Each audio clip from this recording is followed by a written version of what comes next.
አርሰናል ሳይጫወት 2 ነጥቦችን ያገኘበት፣ ማንቸስተር ሲቲ የዋንጫ ተስፋውን ያጨለመበት ጨዋታ። በጉዲሰን ፓርክ ማንቸስተር ሲቲን ምንድን ያጋጠመው? ሰላም ጤና ይስጥልና አድማጮቻችን እንደምን ከርማችኋል? ይህ የኪክኦፍ ስፖርት ዝግጅታችን ተጀምሯል። ባሳለፍነው ሳምንት የ35ኛ ሳምንት የእንግሊዝ ፕሪሚየር ሊግ ጨዋታዎች ተካሂደው ነበር። እጅግ አስገራሚ የሆኑ ነገሮች ተከስተውበታል። አስገራሚ ውጤቶችን አይተናል። በጣም ወሳኝ የሚባሉት ጨዋታዎች ነበሩ። ስፔሻሊ አርሰናል ፉልሃም 3-0 አሸንፎ የነጥብ ልዩነቱን ወደ 6 ካሰፋ በኋላ ማንቸስተር ዩናይትድ በአንጻሩ የቻምፒዮንስ ሊግ ተሳታፊ መሆኑን ያረጋገጠበትን ውጤት አስመዝግቧል። በሜዳው በኦልድ ትራፎርድ ሊቨርፑልን 3-2 ያሸነፈበት የላንክሻየር ደርቢ ውጤት እንጠቅሳለን። ከዛ በተጨማሪ ትናንትና ምሽት እጅግ በሚያስገርም ሁኔታ ማንቸስተር ሲቲ ነጥብ ጥሏል ለማለት ግን ያስቸግራል። እንደውም በአንዳንድ የጨዋታ ሂደቶች ኤቨርተን ነው ነጥብ ጥሏል ማለት የምንችለው። ምክንያቱም ማንቸስተር ሲቲ የአቻነቱን ግብ ያስቆጠረው በ90 ሲደመር 6ኛ የመጨረሻ ደቂቃ ላይ ነው እና እስቲ የሀሳብ አስተያየታችሁን እየሰጣችሁን አብራችሁን ቆዩ። ቀለል ያለ ትንተና ይዘን እንቀርባለን። ፕሪሚየር ሊግ እንግዲህ እንደምታውቁት ነው እጅግ ስፔሻሊ የዘንድሮ የ2025/26 የእንግሊዝ ፕሪሚየር ሊግ ፉክክር እጅግ አስገራሚና አጓጊ ነበረ። ስፔሻሊ አመቱ ሲጀመር ለዋንጫ የሚጠበቁት አርሰናልና ሊቨርፑል ነበሩ። ማንቸስተር ሲቲ የተሰጠው ግምት ምናልባት 3ኛ ደረጃ የሚሆን ነበር። ሆኖም ባልጠበቀ ሁኔታ በክረምቱ የዝውውር መስኮት ከ450 ሚሊዮን ፓውንድ በላይ ያወጣው ሊቨርፑል ለዋንጫ መፎካከር ሳይሆን እጅግ በሚያስገርም ሁኔታ ለዋንጫ ፉክክሩ ብቁ መሆን አልቻለም ነበረ። ከዛም አርሰናል እጅግ የዋንጫ ኮንቴንደር ይመስል ነበረ። ብቻውን ሄዶ የአንድ ፈረስ ውድድር ያስመስለዋል ተብሎ ነበር ፕሪሚየር ሊጉን የሚጠበቀው። ሆኖም ግን አርሰናል በራሱ ድክመቶች፣ በተጫዋች ጉዳቶች፣ በተለያዩ ሁኔታዎች የራሱን መሪነት ስፔሻሊ ሊጉን ለ216 ቀን መርቶ ነበር። አርሰናል ለማንቸስተር ሲቲ አሳልፎ ነበር ለአንድ ሳምንት በሚመስል ሁኔታ። ውጤቶች በዛ ቢቀጥሉም ኖሮ ፕሪሚየር ሊጉ ያልቃል ብለን የምናስበው በጎል ልዩነት ነበር። ምክንያቱም ሁለቱም ቡድኖች ቀሪ ጨዋታቸውን ቢያሸንፉ ኖሮ የሚለያዩት ማን ብዙ ንጹህ ጎል አለው ማን ብዙ አገባ የሚለው ነበር። ሆኖም ግን ትናንትና ሌላ ፕሪሚየር ሊጉ ላይ ሌላ ጥፋት ነው ያየነው። ስፔሻሊ ማንቸስተር ሲቲ ከኤቨርተን ጋር በጉዲሰን ፓርክ ሄዶ ነበረ። ይህ ጨዋታ በአንዳንድ ሰዎች ተፈርቶ ነበር ለማንቸስተር ሲቲ። እርግጥ ማንቸስተር ሲቲ ጨዋታውንም በጥሩ ሁኔታ ጀምሮ ነበረ፣ በማጥቃት ጫን ብሎ በማጥቃት እርግጥ ኤቨርተን አልፎ የመልሶ ማጥቃት እየሰነዘረ ነበር። ቢሆንም ማንቸስተር ሲቲ ያንን ኮንትሮል አድርጎ ለማውጣት ለመጫወት ሞክሮ ነበር። እረፍት ሰዓት ላይ ከማለቁ በፊት ጄሬሚ ዶኩ አስገራሚ ሁኔታ በግራ እግሩ ያስቆጠራት ጎልም ማንቸስተር ሲቲ ሁለተኛውን አጋማሽ ሞር ዶሚኔት አድርጎ ጨዋታው ላይ ጎል ጨምሮ ይወጣል ብለን እናስብ ነበር። ምክንያቱም ባለፈው አርሰናል 3-0 ስላሸነፈ ነጥቡንም የጎል ልዩነቱንም ስላሰፋበት። ሰከንድ አፍ ግን እንደተጠበቀው አልነበረም። ስፔሻሊ ዴቪድ ሞይስ በመልበሻ ክፍል ምን አይነት ንግግር እንዳደረጉ ብንሰማው ሁላችንም አጓጊ ይመስለኛል።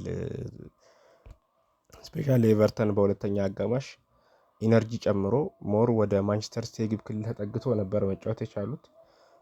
የፊት አጥቂያቸውን ቤቶን በቤሪ ከቀየሩ በኋላ ስፔሻሊ እጅግ ጫና አድርገው ነበረ። የማርክ ስህተት ነው የመጀመሪያ ጎል ማርክ ጎሄ። ስፔሻሊ የእንግሊዝ ፕሪሚየር ሊግም ዓለም ላይም ካሉ ቶፕ ዲፌንደሮች ብለን ከምንጠቅሳቸው መካከል አንደኛው ነው። በጣም የተረጋጋ ፕሬስ ሬዚስታንስ የሆነ ተከላካይ ነው። ግን ትናንትና ያን ያክል ጫና ውስጥም ነበር ለማለት በማያስደፍር ሁኔታ ያንን ኳስ የተሳተው እና ኤቨርተን ወደ ጨዋታው ተመለሰ። ከዛ በኋላም እንግዲህ የግንባር ኳስ ተቆጠረባቸው ማንቸስተር ሲቲዎች በሶስተኛም ጎል አስተናገዱ። ወደ ጨዋታ ይመለሳሉ ተብሎም አይጠበቅም። ስፔሻሊ ኤርሊንግ ሃላንድ ያችን ጎል ባያስቆጥር ኖሮ 3-2 ያደረጓቸውን ጎል ካስቆጠረ በኋላ ነው ማንቸስተር ሲቲ ወደ ጨዋታ የተመለሰው። በ90+6 ላይ መልሶ ጄሬሚ ዶኩ አስማት በሚመስል መልኩ ነው ማንቸስተር ሲቲን አቻ ያደረጋቸው እና ማንቸስተር ሲቲ ትናንትና 2 ውድ ነጥቦችን ጥሏል። በእኔ አስተያየት እውነት ለመናገር እንደውም ሊሸነፍ የሚችልበት ሁኔታዎች ነበሩ። ኤቨርተኖች አንዳንድ ሞመንቶች መቋጠር የሚችሉ ቢሆኑ ማንቸስተር ሲቲ ይታወቃል ሮድሪ ከሌለ ስፔሻሊ ኳሱን ኮንትሮል አድርጎ ለመጫወት ስፔሻሊ ሞመንቶችን ኮንትሮል ለማድረግ ይቸገራል እና ትናንትናም በተወሰነ መልኩ ያየነው እሱን ነበረ እና ለዋንጫ ፉክክሩ ትልቅ ጥፋት ነው። አርሰናል አሁንም መልሶ ዋንጫውን የማንሳት እድሉ በእጁ ገብቷል። የሚቀጥሉትን ቀሪ ጨዋታዎች የሚያሸንፍ ከሆነ ስፔሻሊ ከዌስትሃም ከበርንሌ እና ከክሪስታል ፓላስ የሚያደርጉትን ጨዋታ የሚያሸንፍ ከሆነ ፕሪሚየር ሊጉን ራሱን በራሱ የመወሰን እድሉ መልሶ በአርሰናል እጅ ገብቷል ማለት እንችላለን። ወደ ማንቸስተር ዩናይትድ ስናልፍ እንግዲህ ማንቸስተር ዩናይትድ ዘንድሮ ስፔሻሊ አሰልጣኝ ሩበን አሞሪምን ካሰናበተ በኋላ በአሰልጣኝ ማይክል ካሪክ እጅግ ጥሩ ግስጋሴን እያደረገ ነው። ከትናንት በስቲያ በነበረው ሁለት በነበረው ጨዋታ ሊቨርፑልን 3-2 ማሸነፉን ተከትሎ የሚቀጥለው ዓመት ሻምፒዮንስ ሊግ መሳተፉን አረጋግጧል። ለማንቸስተር ዩናይትድ ደጋፊዎች እንኳን ደስ አላችሁ ለማለት እንወዳለን። ምክንያቱም ቶፕ ፎርን አሳክተዋል። ዓመቱ ሲጀመር የሚሆን አይመስልም ነበር። ስፔሻሊ ከሩበን አሞሪም ማጫወትና የቡድኑ ከነበረበት የውጤት ቀውስ አንጻር ማንቸስተር ዩናይትድ ወደ ቶፕ ፎር ውስጥ ጨርሳል ብለን አናስብም ነበረ። ትናንትና በነበረው ጨዋታ ሰኞ ምሽት 11 ሰዓት ላይ ፕሪሚየር ሊግ ሲደረግ አብዛኞቻችን አይተን የምናውቅ አይመስለኝም። ትናንትና ቼልሲ ተጫውቶ ነበር ከነቲንግሃም ፎረስት ጋር በእጅግ በሚያስገርም ሁኔታ 3-1 በሆነ ውጤት ተሸንፏል። ቼልሲ የዩሮፓ ቻምፒዮንስ ሊግም እንደማይገባ ያረጋገጠበት ውጤት ነበር ትናንትና። እንግዲህ ቼልሲ በዘንድሮ የውድድር ዓመት መጀመሪያ ኤንዞ ማሪስካን አሰናብተው ነበረ። ከዛ በኋላም ሁለተኛ አሰልጣኛቸውን አሰናብተው አሁን በኬርቴከር አሰልጣኝነት ነው ያሉት። ስፔሻሊ ሊያም ሮዘኒየር በብዙ ተስፋ ነበር የመጣው፣ እንደታሰበው ባይሳካለትም ቼልሲ ከቻምፒዮንስ ሊግ ውጪ መሆን ሆኗል። ስለዚህ ቶፕ ፎሩ የተረጋገጠ ይመስላል። አርሰናል፣ ማንቸስተር ሲቲ፣ ማንቸስተር ዩናይትድ፣ ሊቨርፑል እና አስቶን ቪላ በእኔ እምነት ቻምፒዮንስ ሊግ ገብተው ያጠናቃሉ ብለን እንጠብቃለን።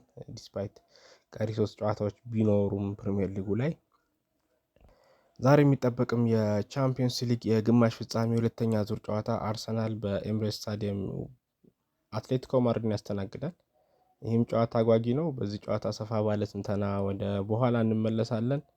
ኪክኦፍ ስፖርቶች ነበርን። አብራችሁን ቆዩ።